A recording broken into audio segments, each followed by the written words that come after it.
In this video, I'll show you how to share TikTok video. Ensure you subscribe and turn on the bell notification to this channel for lots of educational guides and contents like this. Now at first, you need to be logged into your TikTok page or your TikTok account, right? And I'm going to show you how you can share a TikTok video. Let's say you just uploaded a video to your TikTok page and you want to share it to your friends and family.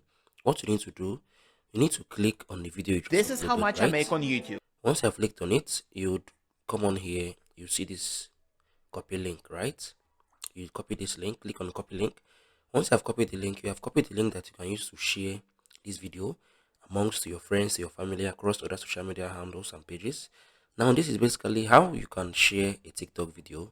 Now by attaching this TikTok profile link in this video description, ensure you go follow up how to do on TikTok so as would connect and would keep uploading lots of more educative and educational YouTube content and how to make money content and content that would help lots of online entrepreneurs out there.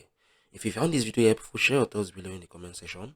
I'll see you guys in the very next one.